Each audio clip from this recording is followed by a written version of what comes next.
Hello बच्चों, कैसे हैं आप लोग। आशा करता हूं कि आप लोग सही होंगे। यहाँ हम नेमिंग रिएक्शन के बारे में पढ़ने जा रहे हैं। आप लोग को अच्छी तरह पता है कि ऑर्गेनिक केमिस्ट्री में नेमिंग रिएक्शन क्या होता है, बहुत ज़्यादा इम्पॉर्टेंट होता है एग्जामिनेशन के पॉइंट ऑफ व्यू से। ठीक है, तो यहाँ हम किसके बारे में पढ़ने जा रहे हैं, हम मार्कोनी-कॉप्स रूल के बारे में पढ़ने जा रहे हैं।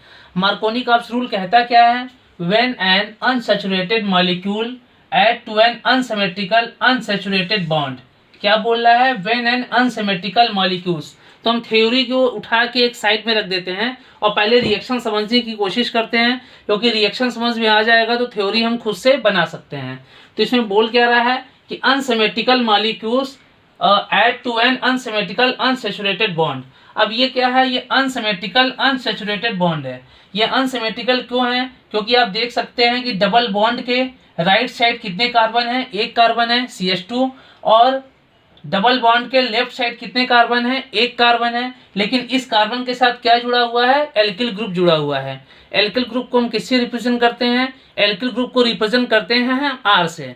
R इक्वल टू क्या होता है, एल्किल ग्रुप होता है, और X इक्वल टू क्या होता है, हैलोजन यानी हाइलाइट ग्रुप होता है।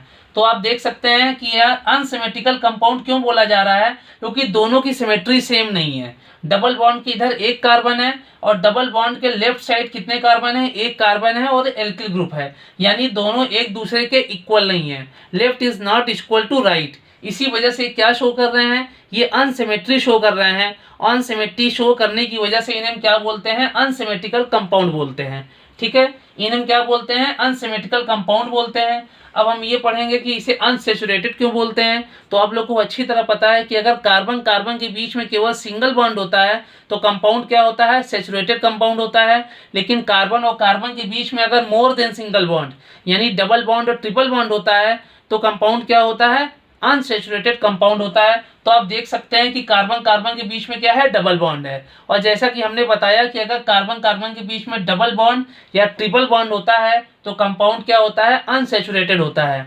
इसीलिए ये कंपाउंड कैसा है, अनसिमेट्रिकल अनसैचुरेटेड कंपाउंड है। कैसा कंपाउंड है, अनसिमेट्रिकल अनसैचुरेटेड कंपाउंड है। ठीक है, अब इसका रिएक्शन किससे होता है, HX के साथ होता है। HX क्या है, HX क्या है, अनसिमेट्रिकल मॉलिक्यूल्स है। अनसिमेट्रिकल मॉलिक्यूल्स मतलब HX क्या होता है, H के ऊपर पॉजिटिव चार्ज होता है और X हाइड्रोजन ग्रुप है जिसके ऊपर क्या होता है, निगेटिव चार्ज होता है। तो जब ये दोनों आपस में रिएक्ट करते हैं तो क्या होता है कि HX का पॉजिटिव पार्ट यानी अनसिमेट्रिकल मॉलिक्यूल, HX क्या बोलते हैं, HX को बोलते हैं अनसिमेट्रिकल मॉलिक्यूल्स। रिएक्शन में अनसिमेट्रिकल मॉलिक्यूल्स का पॉजिटिव पार्ट क्या है, हाइड्रोजन है।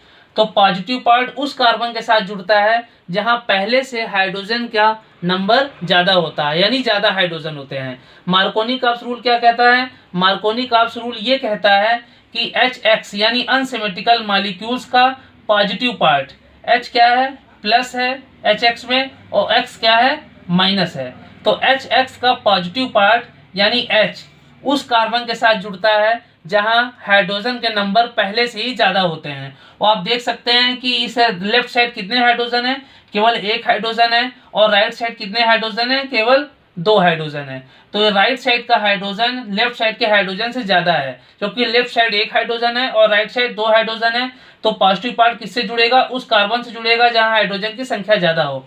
तो कंपाउंड क्या बनेगा, RCH। देखिए हमने लिखा है RCH, उसके बाद डबल बॉन्ड कन्वर्ट हो जाएगा सिंगल बॉन्ड में, तो क्या हो गया, RCH बॉन्ड CH2। देखिए RCH बॉन्ड CH2।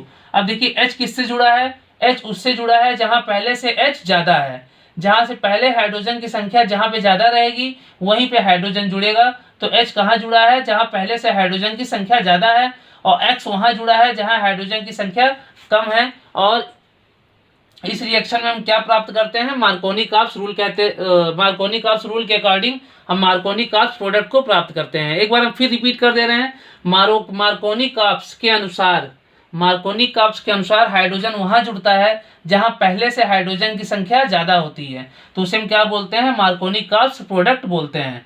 और एंटी मार्कोनी-कॉप्स में क्या होता है, एंटी मार्कोनी-कॉप्स में जस्ट मार्कोनी-कॉप्स का उल्टा होता है, जहां हाइड्रोजन उस कार्बन से जुड़ते हैं जहां पे हाइड्रोजन की संख्या कम होती है। जहां पे हाइड्रोजन की संख्या ज्यादा होती है तो क्या हो जाएगा, मार्कोनी-कॉप्स, और वहाँ जुड़ते हैं जहाँ हाइड्रोजन की संख्या कम होती है, तो इसे हम क्या बोलेंगे, एंटी मार्कोनिकॉप्स प्रोडक्ट बोलेंगे।